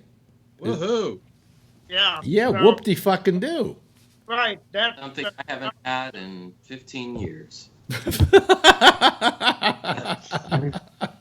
I haven't either. I tend to years until they're dead, and I needed a shorter jacket. I've got a 3/4 length winter jacket, but I got tired of it getting caught in the wheels as I wheel, so I just got a waist length one. So. Alex, I was at WMCA one day, and I see Frankie Crocker in the hallway, and he was wearing a mink coat, full length. Yes, I remember that. I don't know if it was a mink, but it was a fur coat. Yeah. I remember that. It was real. It looked real, but, what is a 17-year-old, 16-year-old know? Yeah. I don't even think black people wear those anymore. No. Yeah. The Shaft has the leather one. No, the leather doesn't count. Leather you can wear anytime. Yeah, but the Frankie Crocker mink stole coat, whatever it was. He had a big fur coat. Yeah. I remember it. He was a dandy of sorts. Yeah. Although we had a guy named Dan Daniel who they called Dandy Dan Daniel, so he was actually the dandy. Yeah. By the way, Frankie Crocker, Dan Daniel, and I all had the same birthday. Really? Yeah. I mean, different years, but same birthday. Oh, what are the chances of that happening? Pretty good. Who's the guy that lives in Naples? The nice guy that has the Leica camera. One of the guys that calls the Josh? show. Not Josh. The guy that lives in Naples, Florida. Oh God. Mark. Mark, yeah. Mark. His birthday is the same day as mine. Oh, really? Yeah. Well, we could say what are the chances of that, but the fact is the chances, I guess, are 100%, right? Yeah. Yeah. How much as Lou Gehrig could die of Lou Gehrig's disease? Who died of Lou Gehrig's disease? Lou Gehrig. Oh, Lou Gehrig, yeah. Yeah, I found that amazing. I always found that amazing. Somebody put on the chat, Keith Richards is 12/18. 12/18, same birthday as me. Yeah. Yeah. So Steven Spielberg. The greatest B movie director of our time. Who? Steven Spielberg. Spielberg? Yeah, and I don't think. Do you think he would be upset if you said that? I don't think so. He'd just look at his bank account and laugh. Yeah, but when you say he's the greatest B movie director ever, explain that to the audience and why you feel that. Well, I think it's fairly self-evident. You're probably better at making an argument for it, Alex, than I am. Well, my argument about Steven Spielberg has always been that he doesn't really have a soul, okay, as a director. And for instance, I always described Schindler's List as if you can't be sincere, at least fake it. He's the Roy Cohn of directors? No, what does that have to do with it, Phil? You said he didn't have a soul. No. I think that he is he's got technical aspects. I think he has clarity in his work, but yeah, in terms of any artistic nature, no. Well, the thing is, he was a great action director. I think one of the best that ever lived. I mean, you don't find pictures more perfect than Raiders of the Lost Ark, as an example. It's a perfect movie. But he attempts to show virtuosity and tries to do serious stuff, and it's just not his thing to do. I mean, Lincoln is a crafted picture. That's it. Crafted. Yeah, that's exactly what I would say. Yeah. But, I mean, when it came to doing action things, he was incredible. Just incredible. You know what we're doing now at home here? We're watching Alfred Hitchcock. I think we've watched, how many films have we watched now? Maybe 3 or 4 of his. And the one thing that amazed me about Hitchcock, if you watch him like that, is we watch Vertigo, North by Northwest, and what was the other picture we watched? Watched one other. Rear Window is one of my favorites. Well, Rear Window was the other one, yeah. And I said to Marjorie tonight, we've seen 3 Hitchcock pictures in the last 2 days, and they are all different movies. I mean, Vertigo is not like Rear Window, and Rear Window is not like North by Northwest. They're different movies, and that's when we think of him as being just one kind of director. He really wasn't. He just did suspense a lot, but different flavors of that, And I watch him and I just see this guy and look at the ability at his craft and the control he has over his craft, and I'm just awed by it to this day. And the man's been dead for how long now? If you want to learn how to make movies, watch Alfred Hitchcock. He'll teach you. Martin Scorsese came out this week and said, doubled down on his Marvel comments. He said Marvel is not cinema. He likened it to a theme park.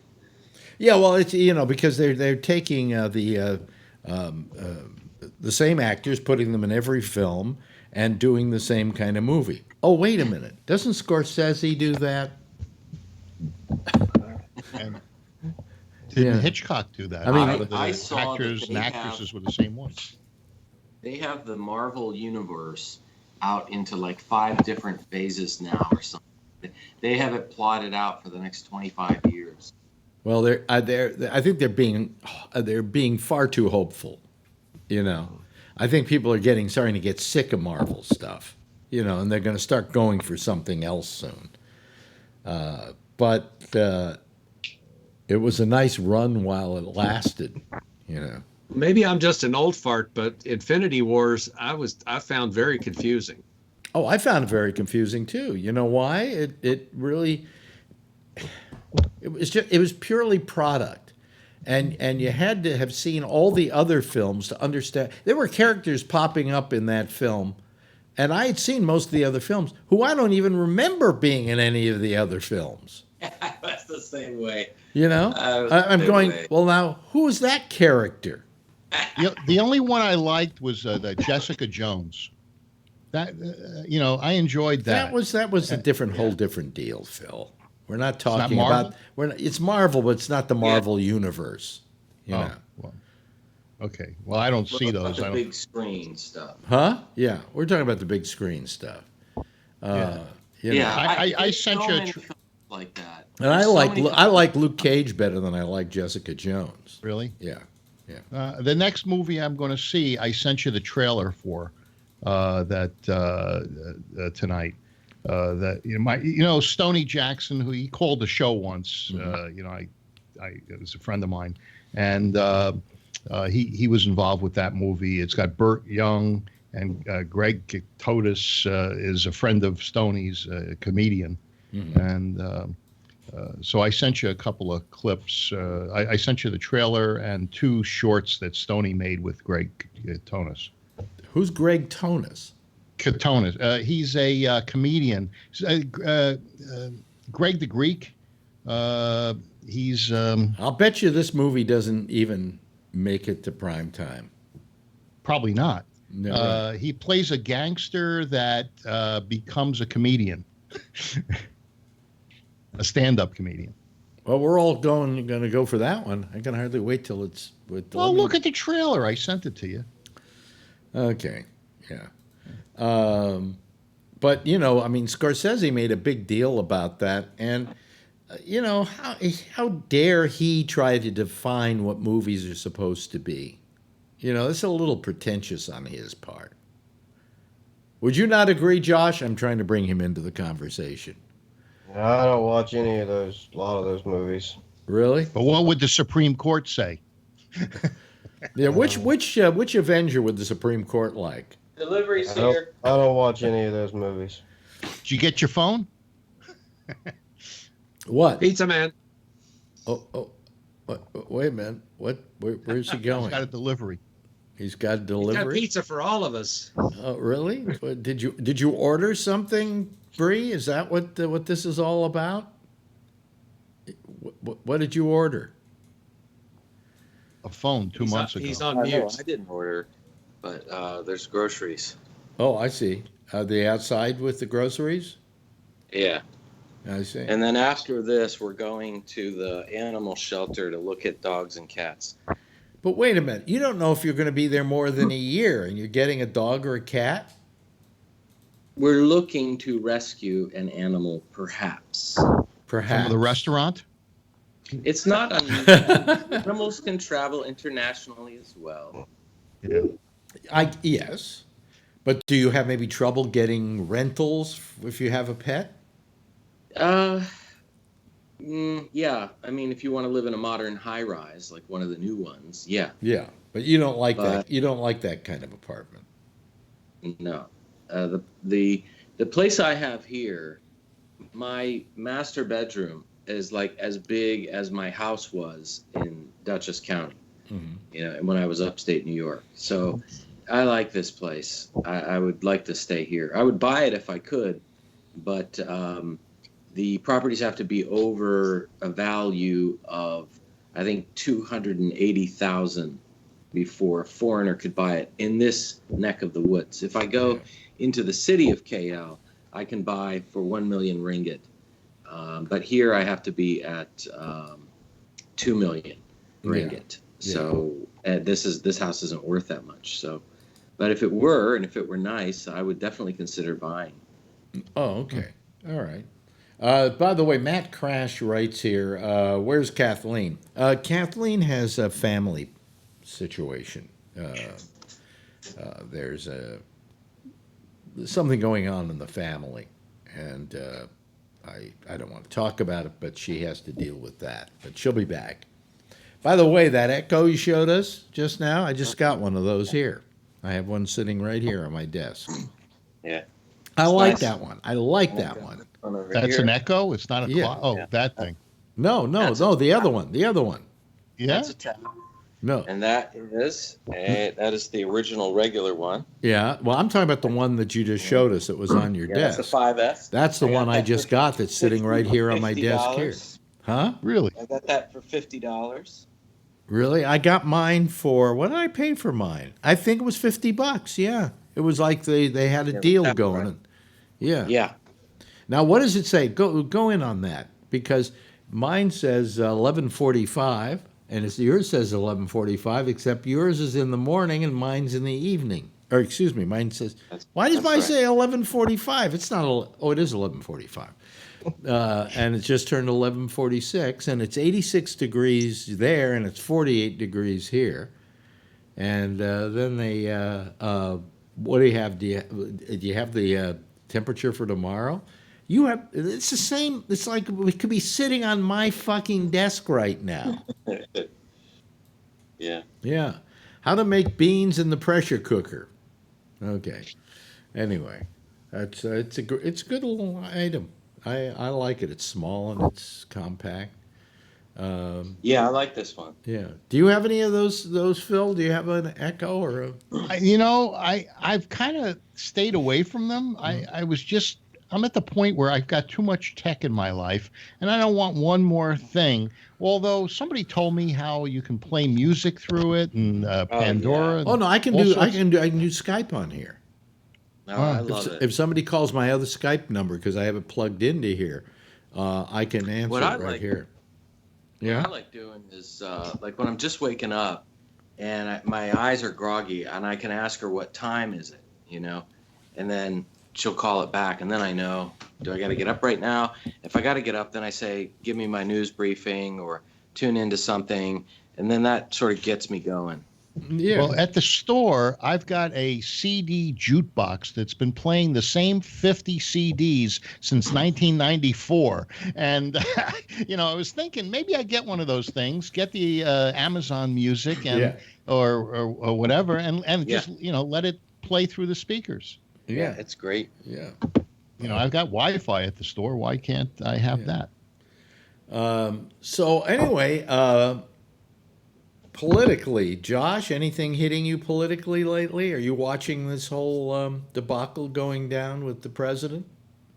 Oh, I'm watching. It just keeps developing a little bit day by day. Yeah. Hey, Alex, I Get got to closer. cut out because okay. the family here wants us to go look at the puppies. So, okay, well, go look at the I'll puppies, and we'll next talk to you week. later. Bye-bye. Okay.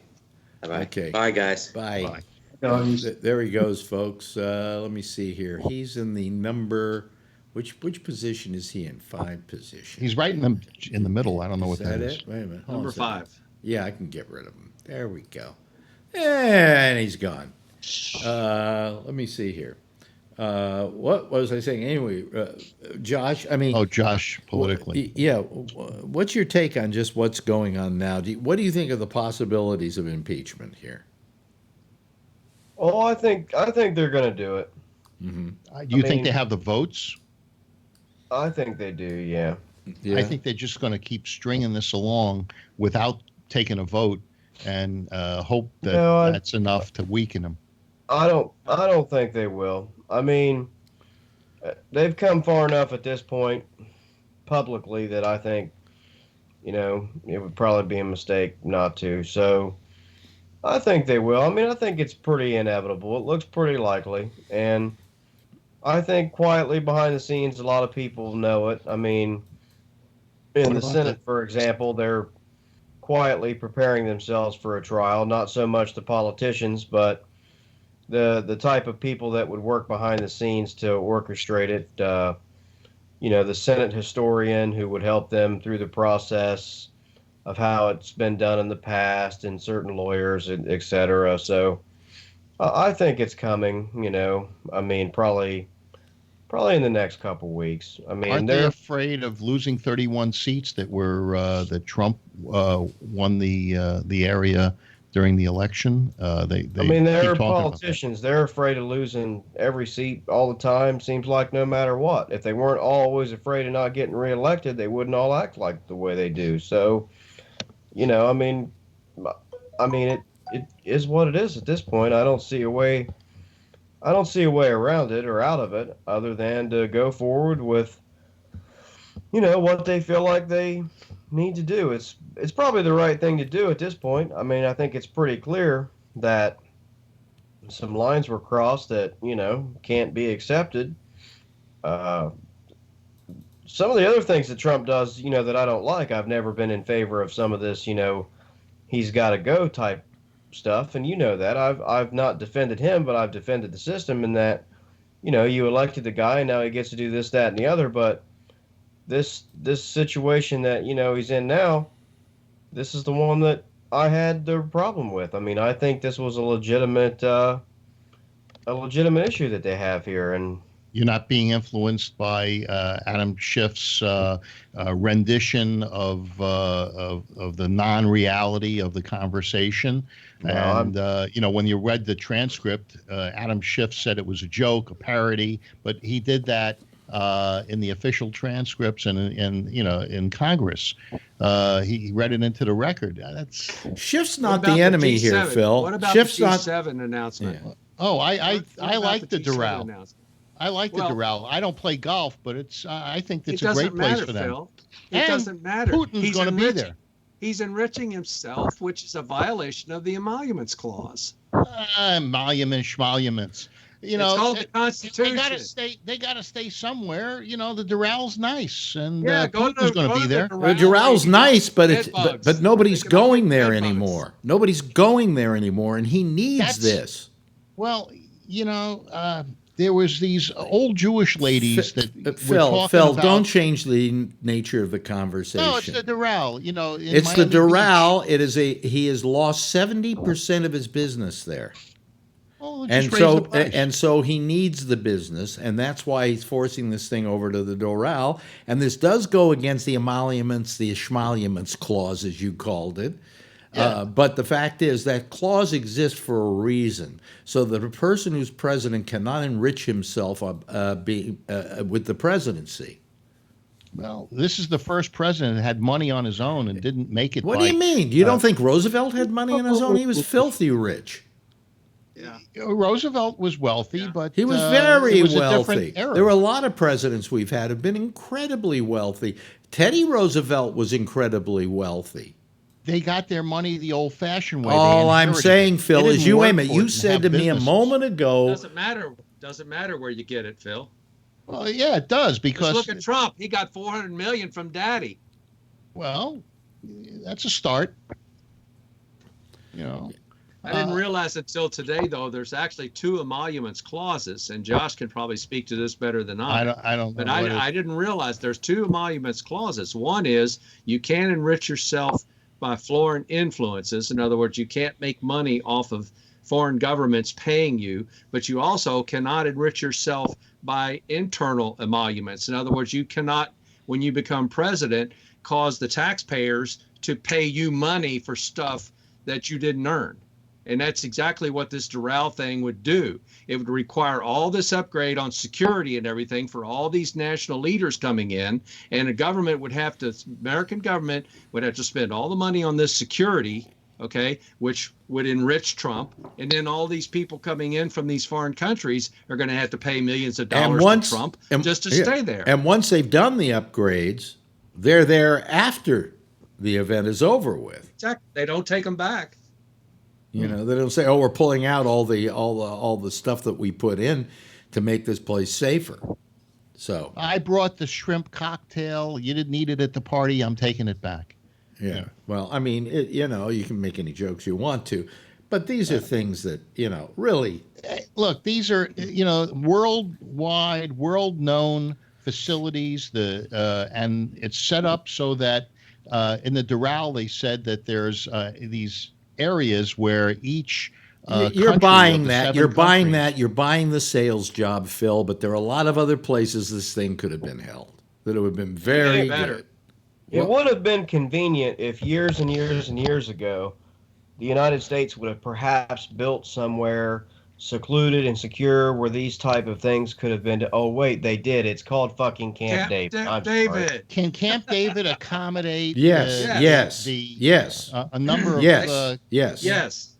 They've had the G7 there before. There in the past, as a matter of fact. They've held the G7 there before. Or G8 was there. Now, how do you like the fact that President Obama? How do you like the fact that the current countries don't want to let Russia into the group, and yet he is calling it the G7 and he's inviting Russia? Isn't he the host and therefore can invite whoever he wants? I imagine. Well, so he invited Putin. Yeah, why doesn't he invite what do you call it? The guy from North Korea too? Kim Jong-un. Kim Jong-un. Why don't we just make the G whatever? Neither is Russia. Russia's economy is smaller than Italy. He wants to surround himself with dictators so he'll feel comfortable. It's the G whiz. Did anybody laugh? Anybody laugh at that? No, I didn't see anybody laughing at it. Phil was the only one that laughed. I don't see any problem. It's a business. Yes, he owns the business, but they're providing a service. They're not supposed to enrich themselves while in office. How do you know they're going to enrich themselves? Maybe they're going to do what it costs. It doesn't matter. He's enriching himself because after the fact, he's put some kind of juice behind Doral that might help it get more visitors. The Emoluments Clause says nothing about profit. It says you cannot receive any benefits. And because this president, and we can run over a little bit because Jack isn't on tonight, but the fact that this president won't show us his taxes, and the fact that he won't, he then goes out and does this sort of thing. We don't know what he owns and he doesn't own, and what we can protect ourselves against him using. So, Phil, unless he's willing to share those tax returns with us and give us an idea of the picture of what his holdings are, I think that we have a right to gripe about this. Yeah, gripe all you want. I hope he has a good time in Florida. Yeah, somebody expressed an opinion about Trump will never quit because he's not a quitter. Right. And if he's defeated in 2020, he will never leave because he's not a loser. So Trump is causing himself to be impeached because it's a way for him to leave office and turn around and launch Trump TV. Well, why can't he launch Trump TV from the office? They already have a broadcasting thing at the White House. He just do it there. Phil. It's called the Emoluments Clause, Phil. Yes, it's called the Emoluments. Well, that's if he enriched himself. He cannot receive anything of value without the consent of the Congress. Even if it's a pipe cleaner that's gold plated. Congress has to give him permission to keep that. Otherwise, if some foreign power, some foreign leader gives him something, he has to declare it to Congress, and if they say no, you can't keep it, it goes to the federal archives. I didn't think that they ever kept anything. When the president gets a sword or something from the Congress Kim usually Jong-un, says no. Can't keep it. And it all goes to the archive. Right. Well, how do you do that with a Doral Country Club? You enrich yourself with the Doral Country Club. And Congress is voting right now. They're going to vote next week on Tuesday, a specific resolution that tells Trump, no, you do not have our permission to have the G7 at Doral. Yeah. Well, I guess there'll be no Democrats there either. It won't be anybody else either. I wonder if Angela Merkel will just decide not to show up. I understand she has a mean golf swing. Yeah, Phil, real funny. That really solves the problem. Well, let's get out of here, okay? With that, with your funny joke, we should leave on a punchline, right? Bada boom. Bada boom. I voted early in Kentucky because we're electing a new governor, and I'll be out of town during Election Day this year. So Vernon, you voted early and often. I voted early. Josh, thank you so much for being here. Jeff, see you on Sunday, okay? Phil, nice having you here, as well as Patrick. Always nice to have you hanging out. And, of course, Vernon, a little spit and fire there at the end. We like that. And, of course, yes. And Bree, thank you for having been with us. Look, why don't you all kind of give a wave goodbye? Wait a minute, let me go back to them again. Hold on a second. I pushed the button wrong. Let's wave goodbye, and then I push the button. Okay? All right. Thanks for being with us this evening. Oh man, I'm just fucking up so often now. I'm thinking about just quitting this whole thing. Yeah. Stopping. Yeah. That would be it. Anyway, that's it. Sorry we had a little technical problems at the beginning of the program, but we took care of them and they resolved themselves. I don't know why, and I'm not even going to ask, okay? In the meantime, I want you to stick around. We're going to run a rerun of, I think, the one we ran last night, too, of the, because I forgot to put a new one in there, of the intersection with Jack Bishop, because he's not here tonight. So don't try to call, all right? And then we'll be back again on Tuesday. Yeah. Right after Damian Chaplin does the exchange here on GabbyNet. And then at 10 o'clock, we'll be back. Same time, same station in life. In the meantime, if you see her, tell her I love her, okay? Bye-bye, everybody.